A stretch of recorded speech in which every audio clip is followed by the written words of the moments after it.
Welkom weer hier by Keerpunt.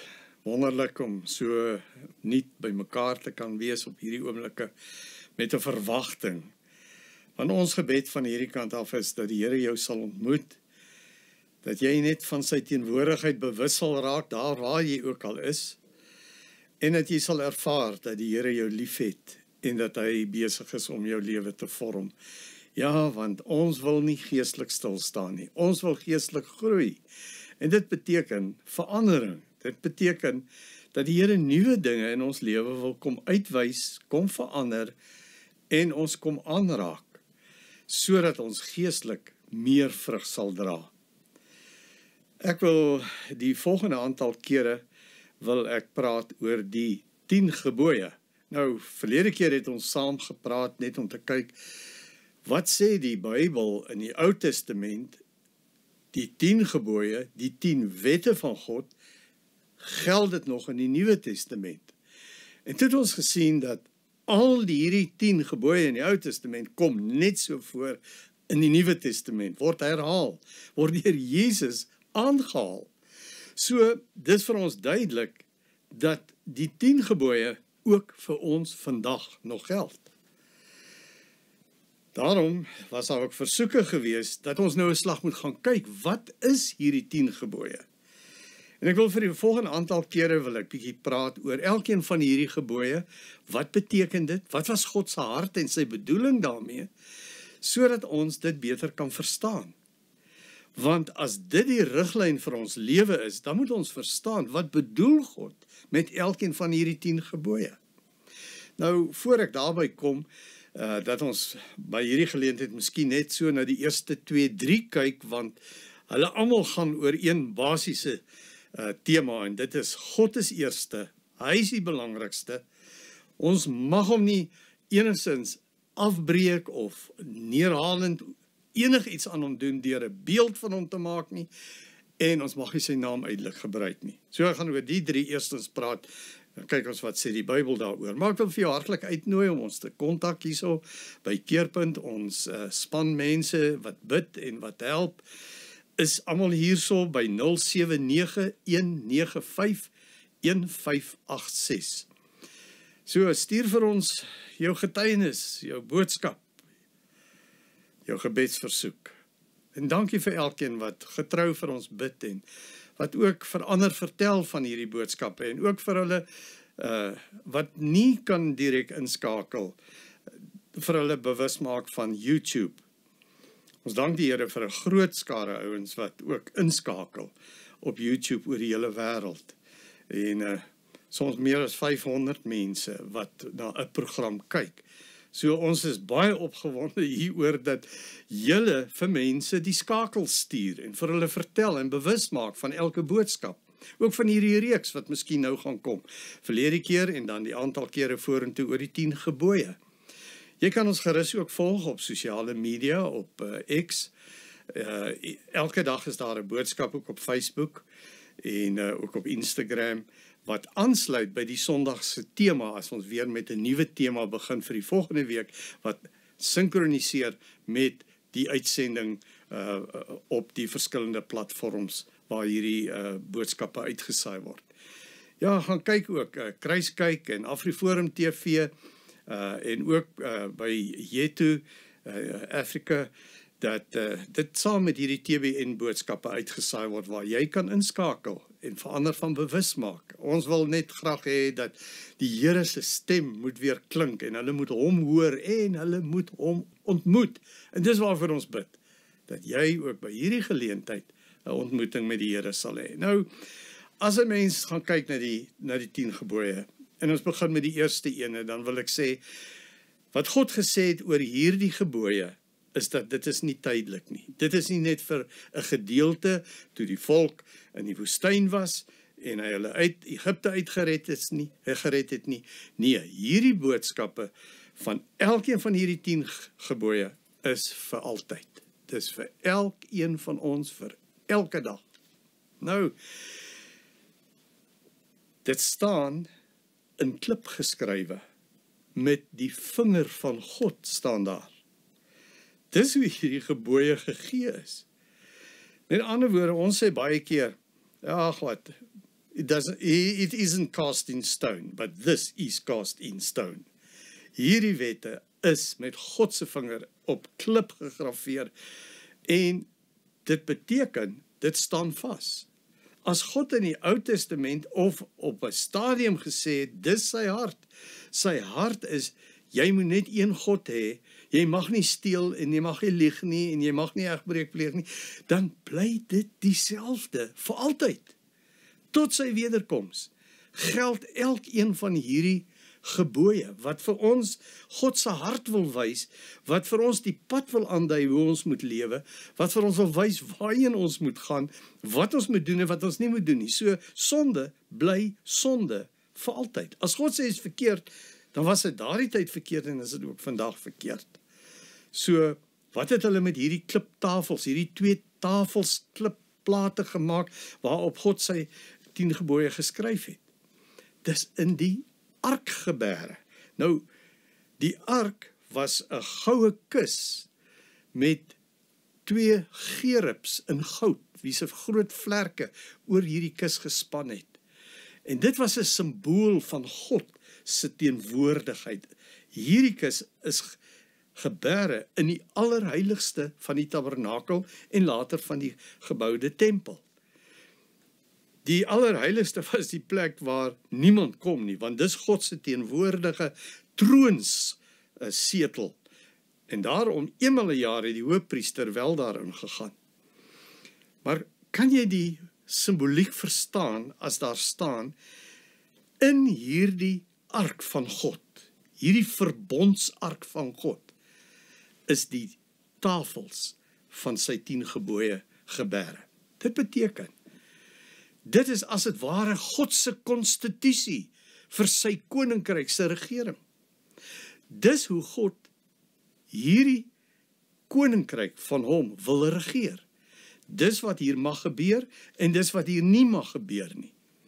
So dis die wonder van hierdie geleentheid, dat 'n mens besef, as jy gaan kyk hoe God hierdie tafels gebêre het, in die allerheiligste, by sy troon, dis sy hart, dis waar dit gesetel is, dit is die gebooie wat God vir ons as sy kinders en sy kerk en sy volgelinge, dis wat hy vir ons bedoel het. Dis hoe ons moet lewe. So, dis God se plan. Dis wat hy graag wil hê. Ons moet daarom weet dat, as ons kyk na wat die Bybel sê, dan sê die Bybel ook dat ons harte van klip is, en dat God op 'n manier vir ons hierdie klipharte wil verander, om dit sag te maak. Dat hy die water wil uitgiet oor ons, om ons skoon te was, want dit is sonde wat ons harte verhard. Dit is sonde wat maak dat ons harte soos klip word.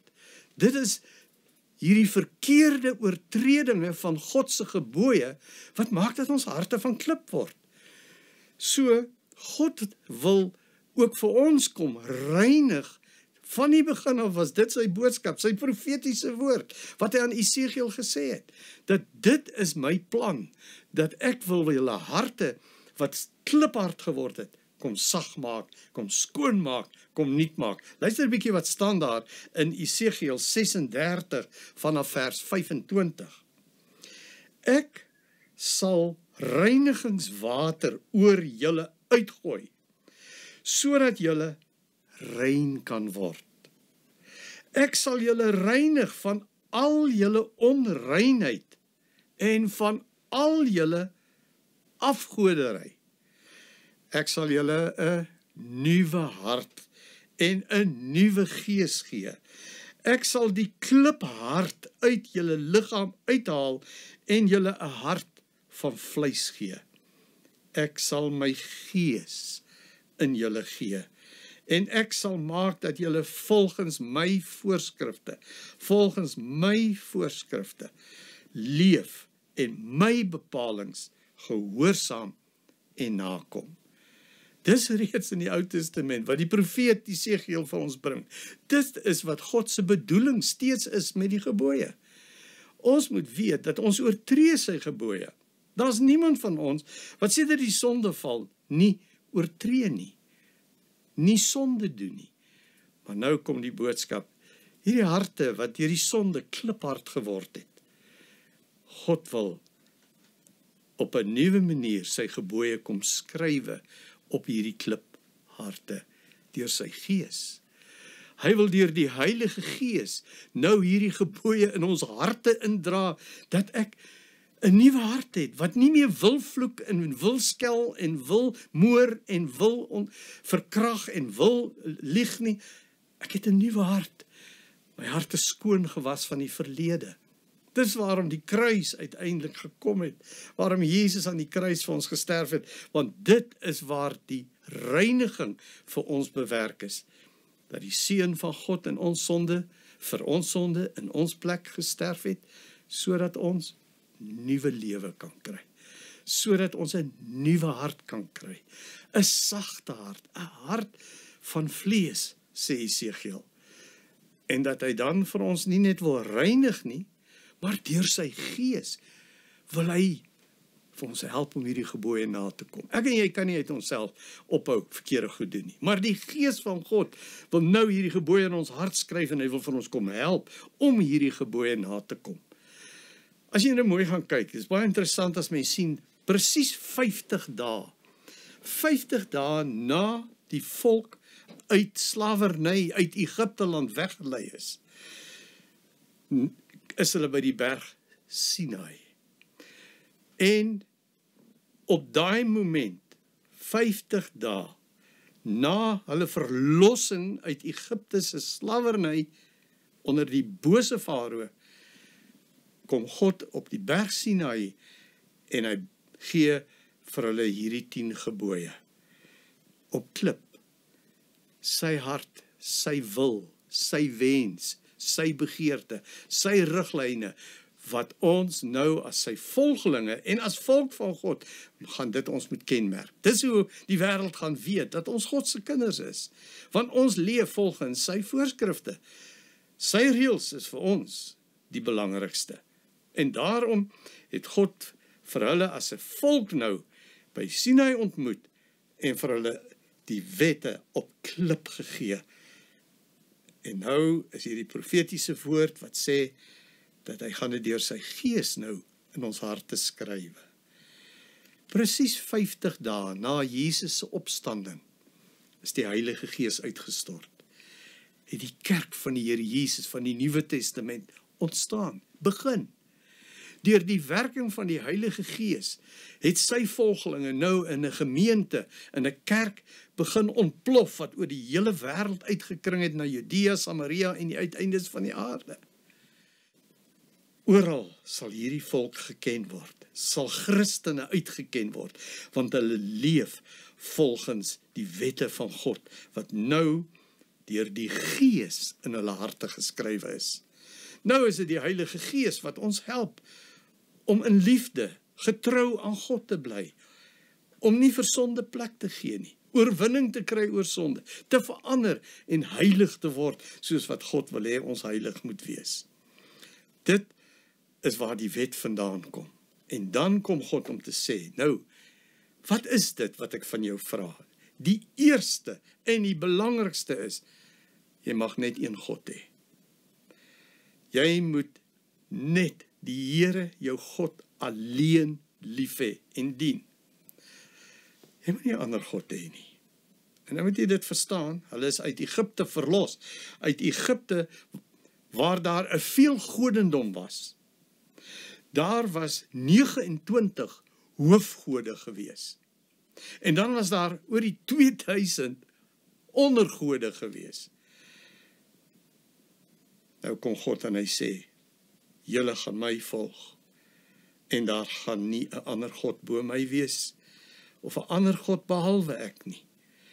Julle gaan nou in die land Kanaan in, ook 'n veelgodendom, word aanbid in Kanaan. Die Filistyne het vir Dagon gehad, 'n ander God. Ons lees van die Astartes en die Baals, wat die Kanaaniete as hulle gode gehad het. Ons lees van die Romeine, wat 'n hele Akropolisberg vol tempels vir die gode Zeus en al die ander gode gehad het. Maar nee, my volk, sal een God dien. Daar sal nie 'n ander wees nie. Daar sal net een God wees wat hulle dien. Luister wat sê Eksodus 20 vers 1. Toe het God al hierdie gebooie aangekondig. Ek is die Here, jou God, wat jou uit Egipte, uit die plek van slawerny bevry het. Jy mag naas my geen ander gode hê nie. Net een God. O, hy sê jaloerse God, sê hy.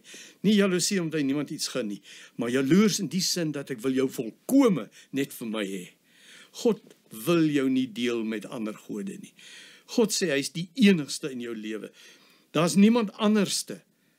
Jy was 'n slaaf gewees en nou is jy gekoop deur die bloed van die lam as 'n volk van God, as 'n kind van die lewende God.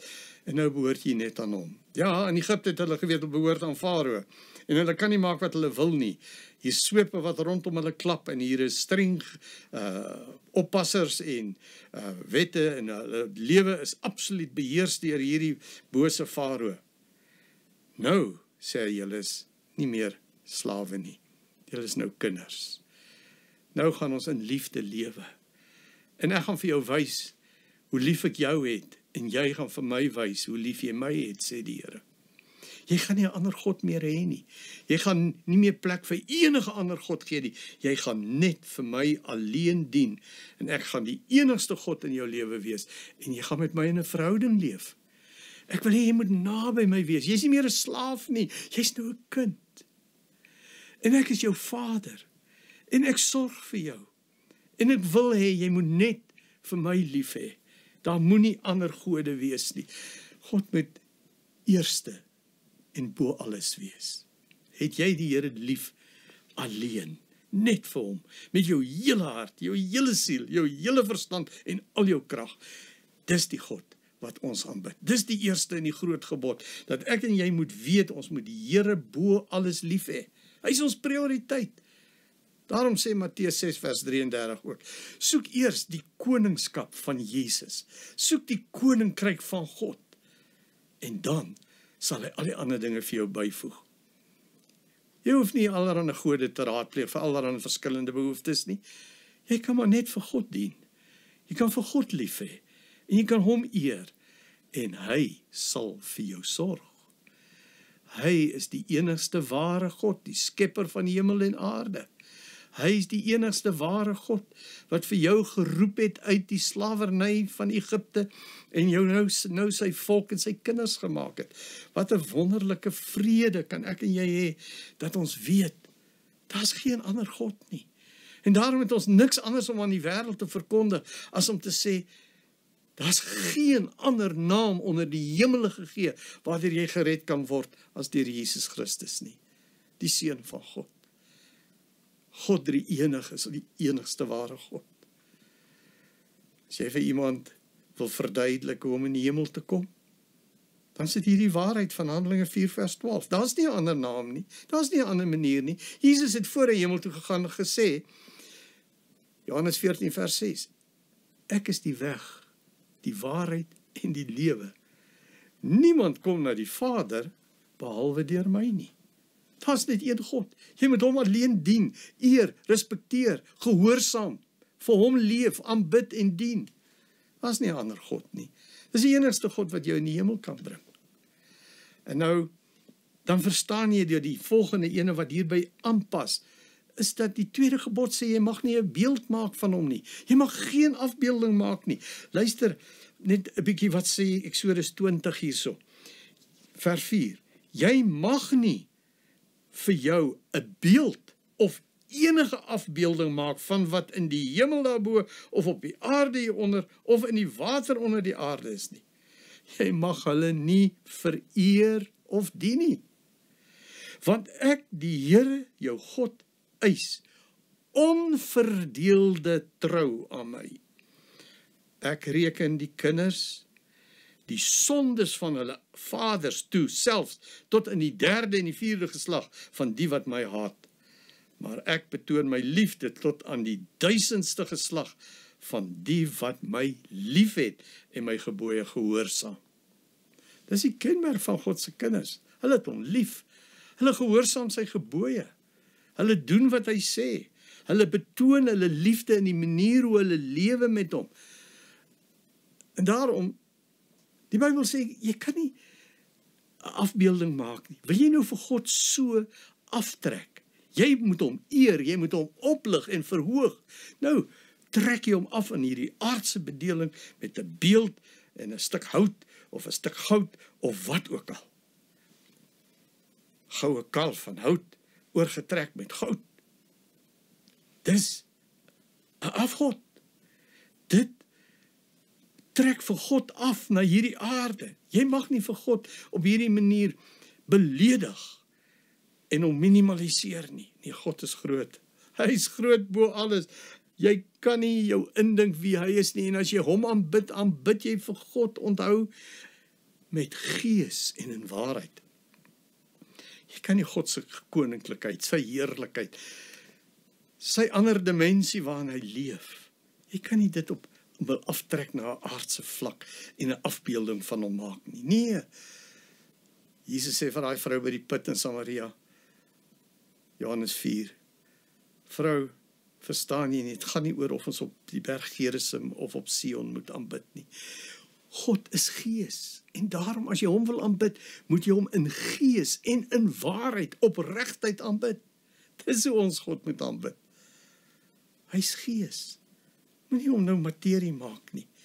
Moenie probeer 'n afbeelding van hom maak nie. Dis die wonderlike, dat ek en jy weet dat God sê, daar's 'n belofte hierby. God sê, hy wil vir ons seën. Hy sê, tot in die 1000de geslag wil hy ons seën as ons hom eer, as ons hom liefhet, as hy ons enigste God is, as ons hom alleen aanbid. Maar daar staan ook, tot in die 3de en die 4de geslag van die wat my haat. Dis 'n verskriklike ding om te sê, dat ja, hy betoon liefde aan hulle wat hom liefhet. Maar hy sê ook, selfs in die 3de en 4de geslag van die wat my haat, hy sal die sondes van hierdie vaders vir hulle toereken. Nou, om dit mooi te verstaan, jy verstaan hoe hulle in hulle tyd geleef het. As ouma en oupa kinders gekry het, het die kinders by hulle aan huis gebly. As hulle weer kinders gekry het in die 3de geslag, het hulle ook daar gebly en het hulle kinders weer. So tot in die 2de, 3de, 4de geslag, het saam net elke keer aangebou aan hierdie huis. En op hierdie wyse was hulle almal deel gewees van hierdie groot gesin. En as die pa die deur oopmaak vir die leeu en die duiwel en die slang, dan was daar gevolge en slegte dinge in daai huis, vir al die geslagte. Almal wat in hierdie huis woon, het nou hierdie toorn van God oor hulle gekry. Want die pa het ergens oor sy nageslag die deur oopgemaak. Maar die oomblik wat daar bekering kom, stop dit. Word die duiwel uit die huis uitgejaag, word hierdie huis aan die Here gewy, haat hulle nou die sonde, en het hulle vir God alleen lief, en doen hulle wat hy sê. Dit is hoe God ons wil seën. En hoekom hy sê ons hom alleen moet aanbid. En nou kan jy dink wat hiermee saamgaan. Die 3de ding wat hiermee saamgaan is, hoe praat jy oor die Here? Hoe dink jy oor hom? Hoe maak jy hom bekend aan mense? Spottenderwys, dink jy is beter as hy? Praat af na hom, sê hy bestaan nie. Vloek, sê lelike goed, dink niks van hom nie. Kraak hom af. Gebruik sy naam uitelik. Daarom sê die Bybel, ons mag die naam van die Here nie uitelik gebruik nie. Ons mag die naam van die Here nie uitelik gebruik nie. Nou, interessant dat ek hoor, dat ouens praat van MOG. Kon ek nie verstaan wat dit is nie. OMG eintlik. OMG staan vir Oh My God. En dit word gebruik in oralster in flieks en vermaak en oralster mense, wat as wie is jy om so oor God te praat? Wie is jy om so neer te sien op hom? Wie is jy om hom af te kraak en so goedkoop sy naam te gebruik? Daarom dat die Bybel sê, jy mag die naam van die Here nie uitelik gebruik nie. Ons Vader, die Here ons geleer, eer die Here. Ons Vader wat in die hemel is, laat u naam geëer word. dis wat ons moet doen. Ons moet vertel van sy grootheid, van hoe wonderlik hy is, van sy liefde, van sy omgee. Dis wat die wêreld moet weet. En daarom moet ons versigtig wees om sommer 'n eed te sweer en te sê, so help my God, en dan bedoel ons dit nie. Ons praat ook maar leeg oor God, en ons praat af oor God, en ons ag hom nie, en ons minag hom.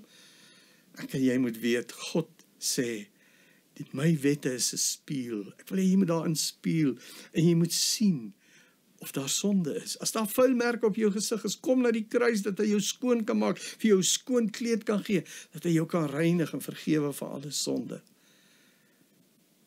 Wil jy nie vir die Here sê, hy is jou enigste God, en dat jy voor hom buig, en wil doen net wat hy wil, en hom alleen wil dien, en wil eer. Kom ons bid saam. Here Jesus, help my om u te heilig, te eer, te verhoog, te verheerlik, te gehoorsaam, te dien, en u alleen lief te hê, bo alles en bo almal. U is my enigste ware God. Vergewe my waar ek u naam beswadder het, en waar my voorbeeld en my lewe u skade aangedoen het. En Here, kom, gee vir my 'n nuwe skoon kleed, dat ek tot u eer sal lewe. Ek bid dit in Jesus, my Here en my Verlosser se naam. Amen.